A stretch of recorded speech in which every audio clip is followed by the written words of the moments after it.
So, you're ready to make an offer on a house. That's great. How much should you offer? I don't know. Good news though, you don't have to do it alone. We can help you craft the strategies that will help you stand out. So stay tuned to find out some key factors to help you dial in on that perfect offer price. Welcome back to our channel, The Good Life, South Palm Beach County. Now in today's show, we're going to take you through some steps on how to make an offer on a house. If you're a first-time buyer in Florida, it's a little different here than in other states, so we want to make your life easier. We know it may be stressful, even a little emotional. So here are some tips that have helped some of our clients. Hi, I'm Sharon Wild. And I'm Brad Ress, and let's get started. Mortgage confirmation pre-approval. You got the mortgage, you're pre-approved, great. Don't get crazy if they gave you more money than you wanted.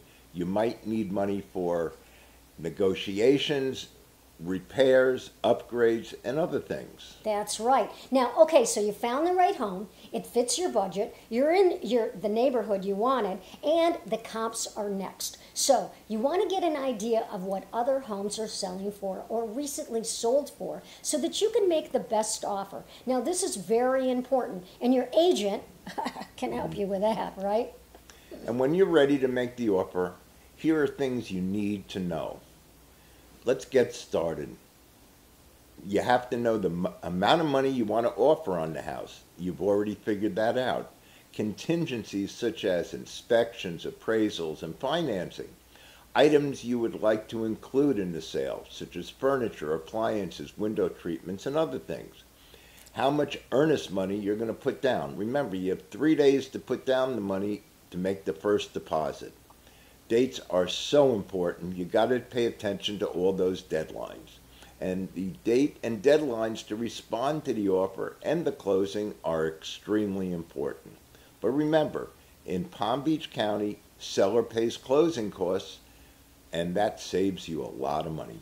Well, with our combined experience, this is where we could actually give you some insight on what could make your offer look more attractive to the seller. You know, sellers have their needs too. Maybe they need to move, more time to move to or to find another home. I mean, a cash offer can close really quick and almost always guarantees closing. So even though we can't tell you what to offer, we can certainly give you some guidance there.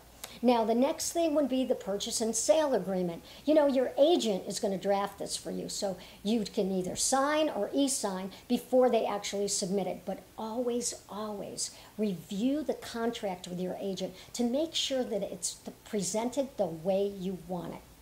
And remember, no matter what you offer, the seller's agent is legally bound to present it to his clients. And then after this, there are 3 choices. He can either accept your offer as is, reject the offer, or counter. If the offer is rejected, it's over. No further negotiations. If they counter, you can either accept it or give them back another counter. Right. Now, we're now at contract. Yippee! Okay, so when the seller accepts your offer and all the terms are agreed upon, the purchase and sale agreement now becomes legally binding. In the state of Florida, having an attorney is optional, not like some other states, so it's not required. But now we have an official contract.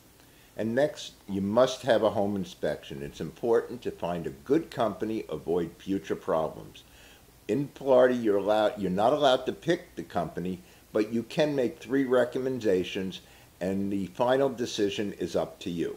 That's right. We can only help with that. Here are some questions that you want to ask the inspection person. How long has the business been doing these home inspections, and what type of mold inspection do you do? Is the inspection warranted, and for how long? Now, after your inspection has been completed, your agent can speak on your behalf to the seller's agent to agree on what repairs will be done and on any contingencies.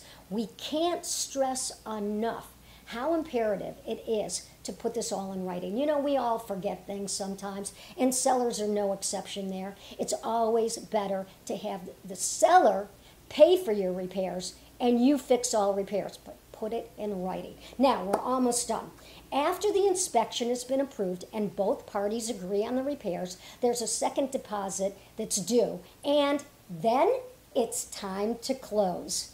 Now, 1 or 2 days before the closing date, you'll receive a closing statement. Be sure to review it carefully. Do a walkthrough the day of closing.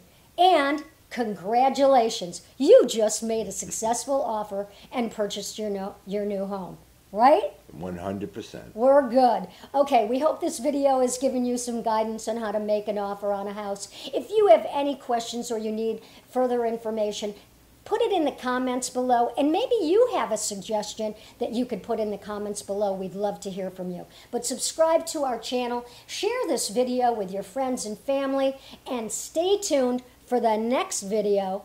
And until next time, Ciao. ciao.